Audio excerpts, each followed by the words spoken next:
Tal vez te hayas dado cuenta de un hecho bastante extraño. Hay ciertos momentos de duda que no aparecen al principio, cuando todo parece una misión imposible, que sería hasta lógico, sino justo después. Uno empieza a dudar después del logro, después del salto al vacío, después de haber probado, con sudor y lágrimas, que sí se podía. A veces uno logra algo importante, qué sé yo, un ascenso, el amor de una buena mujer, y en lugar de sentirte más fuerte, más seguro, te entra una especie de confusión, como si ese momento de gloria hubiera sido una excepción, un capricho del destino.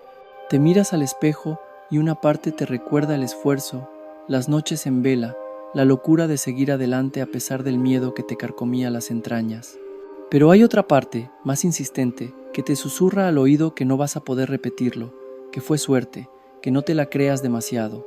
Y esa contradicción, amigo mío, no es casual. Es el resultado de un mecanismo invisible, un fantasma que aparece en silencio justo después del éxito.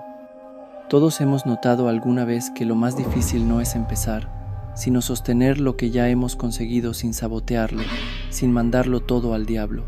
Es como si una parte de nosotros se sintiera más cómoda en la lucha, en la incomodidad, que en la placidez del triunfo. Entonces, sucede que, cuando uno alcanza la meta y nadie más lo cuestiona, aparece el peor enemigo de todos, uno mismo. La psicología lo llama síndrome del impostor, un término que suena pomposo, pero que describe a la perfección esa sensación de no merecer lo que se ha logrado. Pero yo creo que sería más honesto llamarlo sabotaje silencioso, esa tendencia a minimizar nuestros logros, a ponerlos entre paréntesis, a explicarlos con factores externos para no tener que hacernos cargo de nuestra propia grandeza. Es triste, ¿no te parece? Y claro, esto se alimenta, porque vivimos en un mundo que no nos prepara para sostener la victoria, sino solo para perseguirla. Es como si todo estuviera diseñado para enseñarnos a escalar la montaña, con sus peligros y sus desvíos, pero nadie nos dijera qué hacer una vez que llegamos a la cima, cuando el viento nos pega en la cara y el abismo se abre a nuestros pies. Nos enseñan a soñar, sí, pero no a aceptar que merecemos lo que soñamos, que no es un pecado disfrutar del fruto del esfuerzo. El filósofo Byung-Chul Han, un tipo que ataca con dureza la cuestión del éxito y la positividad, sugiere que el exceso de optimismo nos está enfermando, porque en la exigencia de ser exitosos todo el tiempo, terminamos dudando de nosotros mismos cuando por fin lo somos. El deber de ser exitosos se convierte en una carga constante, un horizonte que nunca alcanzamos. Entonces, cuando la mente nos dice, no fue para tanto, en realidad está intentando protegernos, porque si nos creemos demasiado capaces y luego fallamos, la caída duele mucho más. Sin embargo, en esa lógica de protección se esconde la semilla de la parálisis, el germen del estancamiento. El miedo no es al fracaso, sino a la pérdida del milagro, a no poder repetirlo porque ni siquiera nosotros sabemos cómo lo hicimos. Pero esa, permítanme que se los diga, es la gran mentira. Lo hicimos, no una vez, sino cada día que soportamos la incomodidad, que caminamos con el miedo pegado a los talones, que decidimos sin certezas, a tientas, en la oscuridad. Eso también cuenta. Aunque no haya fotos, aunque no haya testigos que puedan dar fe de nuestra valentía. Como decía Kierkegaard, la vida solo puede ser comprendida hacia atrás, pero debe ser vivida hacia adelante. Y cuando uno mira hacia atrás, la única pregunta que vale la pena hacerse no es si fue suerte o talento, sino si uno está dispuesto a creer de nuevo, a lanzarse a la aventura sin garantías, como aquella primera vez en que el corazón nos dictó el camino. Cuando algo te sale bien, hay dos voces que despiertan dentro de ti. Una susurra, muy bien, lo lograste, te lo merecías. La otra, fue casualidad, no te engañes. Y no gana la que dice la verdad, gana la que más veces escuchaste. Porque si creciste en un entorno donde el esfuerzo no tenía eco, donde nadie te miró a los ojos para decirte con honestidad, esto lo hiciste tú, esto es tuyo y de nadie más, entonces es probable que hoy, incluso hoy, una parte de ti siga devolviendo los trofeos, rechazando los laureles, como si no te pertenecieran, como si estuvieras ocupando el lugar de otro, como un impostor, un fantasma. La duda no aparece antes del logro, como un obstáculo a sortear. Aparece después, cuando deberías estar celebrando a lo grande. Y es ahí donde contamina la alegría, donde reduce la euforia, donde te hace retroceder, dar un paso hacia atrás, incluso cuando ya has cruzado la meta, cuando ya has besado la gloria. ¿Acaso no has notado qué difícil se te hace disfrutar plenamente de tus momentos buenos, de tus instantes de dicha? Justo cuando todo parece sonreírte, aparece esa sombra escurridiza que te susurra al oído. ¿Cuánto va a durar esto, ¿Cuándo se va a derrumbar el castillo de naipes? Como si el triunfo siempre viniera con trampa, como si la felicidad fuera una quimera, algo demasiado bueno para ser verdad. Albert Camus escribió una vez: la verdadera generosidad hacia el futuro consiste en darlo todo al presente. Pero, ¿cómo se entrega uno por completo si ni siquiera está seguro de la legitimidad de lo que ha logrado? ¿Cómo te abandonas al presente si cada vez que algo funciona, aparece esa voz que te susurra? No fuiste tú, fue la suerte, un capricho del destino, un descuido momentáneo del universo. Y es ahí, justamente, donde entra en juego la idea de la construcción invisible, esa obra silenciosa que llevamos a cabo en lo más profundo de nuestro ser, esa construcción que no se ve, que no tiene testigos que puedan dar fe de su magnitud, que no recibe aplausos ni likes en las redes sociales, pero que, a pesar de su invisibilidad, crea cimientos sólidos, cimientos que nos sostienen en los momentos de flaqueza, cuando el mundo se empeña en derrumbar nuestras ilusiones. El psicólogo Mihaly Csikszentmihalyi, un nombre impronunciable pero que describe a la perfección un estado fascinante, lo llamó estado de flujo, ese momento mágico en el que uno está tan inmerso en lo que hace, tan compenetrado con la tarea, que se olvida de sí mismo. Desaparece el yo con sus miserias y sus grandezas, desaparece el tiempo con su implacable tic-tac. Solo queda la acción, el gesto preciso, el instante eterno. Desde afuera, para un observador desprevenido, no parece gran cosa, una simple rutina, un trabajo como cualquier otro. Pero por dentro, en el santuario del alma, algo cambia de forma irreversible.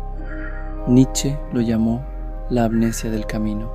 Esa tendencia tan humana a olvidar el arduo trayecto recorrido una vez que hemos alcanzado el destino, la ingratitud de reducir el viaje a una frase banal. Me salió bien, qué suerte tuve. Pero no fue solo que salió bien, fue que lo sostuviste cuando nada parecía funcionar, cuando la incertidumbre te carcomía por dentro, cuando todos te preguntaban por qué insistías en esa locura, y aún así, seguiste adelante, contra viento y marea, guiado por una fe inquebrantable. Ahora bien, seamos justos, amigo. ¿La suerte existe? Sí, claro que existe, pero no como la pensamos, como una fuerza caprichosa que reparte dones al azar. La suerte, en realidad, es algo mucho más sutil y complejo. La suerte es lo que sucede cuando la preparación encuentra una oportunidad. Si la oportunidad llega y no estás preparado, si te encuentra desprevenido y vacilante, la suerte pasa de largo, como un tren que no se detiene en la estación fantasma. Si estás preparado, pero la oportunidad se demora, si se hace rogar y no aparece en el momento esperado, la suerte se hace esquiva, nos pone a prueba. Pero cuando ambas coinciden, cuando la preparación y la oportunidad se dan la mano, no estamos frente a un milagro inexplicable, a un designio divino. Estamos simplemente en una intersección, en un punto donde confluyen dos caminos que hemos recorrido con esfuerzo y dedicación. Y has llegado hasta ahí caminando, paso a paso, con tus propias piernas y tu propio corazón. Así que el verdadero dilema, la cuestión que deberías plantearte en la soledad de la noche, no es si fue suerte o trabajo, si fue un regalo del cielo o el fruto de tu sacrificio. El verdadero dilema es si estás dispuesto a reconocer tu parte en la historia, si tienes el coraje de apropiarte de tus logros, de asumir tu grandeza. Es normal que sientas esa oleada de confianza después de lograr algo. Es casi una cuestión biológica, una recompensa que te da el cerebro. Cada vez que algo sale bien, se libera dopamina, esa sustancia que te inunda con una sensación cálida, expansiva, casi eléctrica, y es como si te dijera: esto funcionó, esto va por buen camino. El problema es que la dopamina sube rápido y baja igual de rápido, y lo que queda después de la tormenta no siempre es confianza. A veces, lo que persiste es una especie de vacío, una sensación de orfandad. Porque si cada dosis de confianza depende de un resultado externo, entonces terminas viviendo a merced del mundo, como un barco a la deriva, esperando una señal, un estímulo, una palmada en la espalda que te confirme que no estás del todo equivocado. Y ahí es donde aparece la trampa, la paradoja que nos corroe el alma. Porque cuanto más necesitas de los resultados para sentirte confiado, más se debilita tu capacidad de actuar sin ellos. Se instaura un círculo vicioso, una serpiente que se muerde la cola. No actúo porque no confío. No confío porque no tengo resultados. No tengo resultados porque no me animo a dar el primer paso. El filósofo Søren Kierkegaard, un hombre que dedicó su vida a desentrañar los misterios del alma humana, lo intuyó hace más de un siglo. Decía que el salto de fe no se da después de tener pruebas irrefutables, sino antes, en la oscuridad, cuando no hay garantías de nada. Y esa fe no es necesariamente religiosa, es algo más profundo, algo existencial. Es decidir confiar a pesar de la incertidumbre, a pesar de la niebla que nos rodea. Es elegir creer aunque no haya razones claras para hacerlo, aunque no tengas evidencia suficiente para justificar tu optimismo, aunque una parte de ti, la más racional y cautelosa, te grite desde adentro: esto no tiene sentido, estás jugando a la ruleta rusa con tu corazón. La psicología moderna, con sus sesudos estudios y sus gráficos de colores, no hace más que confirmar lo que ya intuían los antiguos sabios. La motivación más duradera, la que nos impulsa a seguir adelante incluso cuando todo se desmorona, no proviene del éxito, de la aprobación ajena o de las palmaditas en la espalda. Surge de la sensación de autonomía, de creer que lo que haces tiene un valor intrínseco, una importancia que trasciende los resultados visibles. Es la convicción de que tu trabajo, tu esfuerzo, tu dedicación valen la pena por sí mismos, incluso antes de ver los frutos madurar en la rama. Cuando eras más joven o de pequeño, tal vez la confianza te duraba más, te acompañaba durante un trecho más largo del camino, porque todavía no habías empezado a medirlo todo en logros, en trofeos, en metas alcanzadas. Todavía había una parte de ti que creía por el simple hecho de creer, que se entregaba al juego, a la aventura, a la experimentación, sin preocuparse demasiado por el resultado final. Esa parte de ti, el niño que fuiste, el soñador que llevas dentro, no desapareció por completo. Simplemente se volvió más callada, más tímida, se replegó ante el embate de la realidad, ante las desilusiones y los desencantos que la vida se empeña en regalarnos. Y tal vez ahora lo que necesitas no es un nuevo logro que alimente tu ego, sino recuperar esa capacidad perdida de asombro y de entrega. Tal vez lo que precisas es volver a confiar como si ya estuvieras triunfando, con la misma pasión y certeza, porque la confianza real, la que te sostiene en los momentos de flaqueza, no es la que aparece cuando todo va viento en popa, es la que eliges abrazar cuando la tormenta arrecia, cuando el horizonte se oscurece y la brújula parece haberse roto. Es la que te impulsa a seguir remando, aunque no veas la costa, aunque el cansancio te venza y la duda te susurre al oído que estás perdiendo el tiempo, que otra vez va a salir mal, como decía Viktor Frankl, el psiquiatra que sobrevivió al horror nazi, un hombre que vio lo peor y aún así se aferró a la esperanza. Todo puede serle arrebatado al ser humano, salvo una cosa: la actitud con la que enfrenta su destino. La confianza, mi querido amigo, es esa actitud, y se elige en cada instante, en cada encrucijada del camino, incluso cuando las garantías escasean y la incertidumbre nos acecha como un fantasma en la noche. Imagínate que tienes que volver a empezar, pero esta vez sin la emoción del principio, sin la adrenalina del todo por delante, sin la ingenuidad que antes te protegía del miedo. Esta vez no eres nuevo. Eres alguien que ya sabe, que ya vivió, que conoce lo que cuesta, lo que duele, lo que implica. Volver a empezar ya no es un impulso. Es como elegir caminar con los pies heridos, sabiendo que va a doler otra vez. Una decisión lúcida, a veces amarga. Porque no solo comienzas desde cero, comienzas sabiendo, sabes que tal vez no funcione, que puede que nadie lo vea, que tal vez nadie te aplauda, Incluso tú mismo, a mitad de camino, podrías dudar de por qué lo estás haciendo, pero lo haces igual. ¿Por qué? Porque hay algo en ti que no está listo para rendirse, porque aunque estés cansado, confundido, desgastado, hay una parte que todavía quiere, una parte que dice, aunque no haya certezas, necesito moverme, aunque sea lento, aunque sea incierto, aunque no se parezca a lo de antes. El escritor Charles Bukowski dijo una vez, si va a doler, que duela, si va a arder, que arda, pero que me encuentre vivo. No se trata de ser valiente todo el tiempo, se trata de no abandonar lo que amas, aunque hoy no te emocione como antes, aunque el entusiasmo no aparezca, porque habrá días en los que no tendrás motivación, ni claridad, ni inspiración, y ahí es donde empieza el verdadero trabajo, no el de crear, sino el de sostenerte, de dar un paso más, sin certezas, sin mapa, sin garantías. Y si no puedes avanzar, entonces quédate quieto.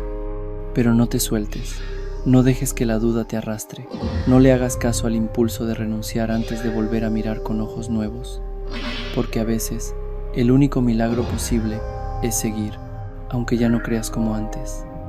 Y eso también vale, aunque nadie lo vea, aunque no se note, aunque solo tú sepas que todavía estás aquí. No sé en qué momento llegaste a convencerte de tu derrota, ni cuándo empezaste a creer que achicarse era lo más razonable. Quizá fue después de un fracaso estrepitoso, de esos que te dejan marcado para siempre. O tal vez tras un logro que nadie vio, que pasó desapercibido en el ruido ensordecedor del mundo, o después de una larga espera que no condujo a nada, a ese vacío que te deja la esperanza incumplida. Sea como sea, amigo, te fuiste encogiendo, pero tú no eres pequeño, te hiciste más silencioso, eso sí, te volviste un experto en no molestar, en no pedir, en no desear demasiado. Aprendiste a estar bien, aunque por dentro te estuvieras desmoronando, a sonreír para que nadie notara la grieta, la herida que no termina de cerrar, a cargar la vida como si fuera un fardo pesado, algo que simplemente se tolera, que se arrastra por inercia. Y en ese acto de adaptarte, de mimetizarte con el entorno, fuiste olvidando lo que eras, la llama que ardía en tu interior, pero esa llama no se borra tan fácil, porque una parte de ti sigue ahí, en algún rincón del alma, observando en silencio, esperando el momento en que decidas recordarla. No la vas a escuchar gritando, no te empuja, no exige, solo mira, con la paciencia infinita del que sabe que el tiempo pone las cosas en su lugar. Carl Jung escribió que lo que no se hace consciente se manifiesta como destino. Quizás esa fuerza que hoy sientes ausente solo está esperando ser reconocida, no por otros, por ti. Necesitas evocar ese momento en que hiciste algo que parecía imposible, cuando te levantaste de un lugar donde no había salida, cuando alguien te dijo no vas a poder y tú pudiste. Eso no fue un golpe de suerte, no fue un milagro inexplicable, eso fuiste tú, en estado puro. No eres el milagro, eres quien lo provocó, quien lo hizo posible con su esfuerzo, su determinación, su tosuda insistencia en no rendirse.